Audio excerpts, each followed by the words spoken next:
So today I'm going to teach you guys about the order of draw.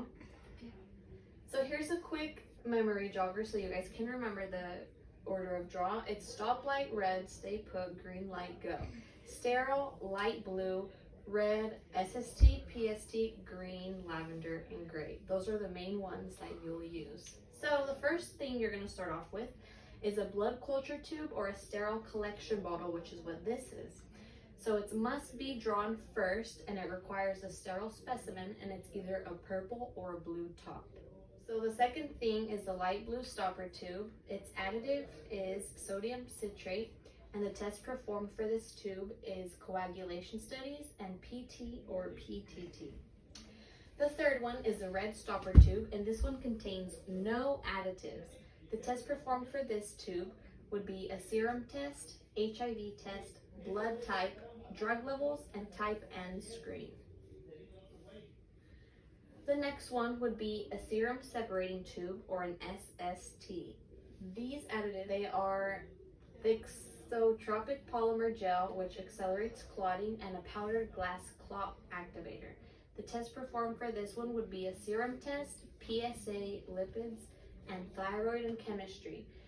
These work for the same thing. The only difference is that this one is 5 milliliters or 6 milliliters, and this one would be 8.5 milliliters depending on the amount of blood needed for the test. This next one is a light green plasma separating tube or PST. This one contains lithium heparin, and it also contains fibrinogen, which the one before did not contain. The performed test for this one would be chemistry test like SST. This next one would be the green stopper tube. This one also contains heparin, and this additive is an anticoagulant. The test performed for this one would be chemistry studies, electrolytes, BMP or CMP. This one would be the lavender or pink tubes. This additive contains K2-EDTA. Again, the difference between these is that this one's 4 milliliters and this one's 6 milliliters. The test performed for this one would be hematology studies like a complete blood count, ESR, HCT, red blood count, white blood count, or hemoglobin.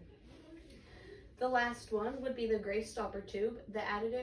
This additive contains sodium fluoride and potassium oxalate. The test performed for this one would be blood glucose level.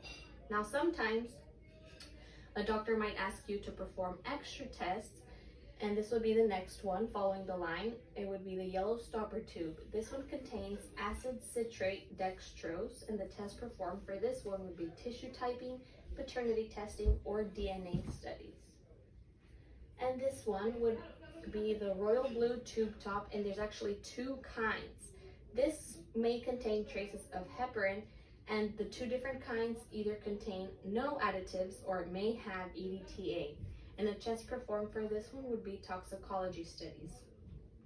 Last but not least, quick reminders: the tubes must be quickly and gently inverted 3 to 8 times to mix. If you are drawing more than one tube, remember to draw in the specific order to prevent cross-contamination of samples with additives from other tubes. And there's an example of how you would invert the tubes.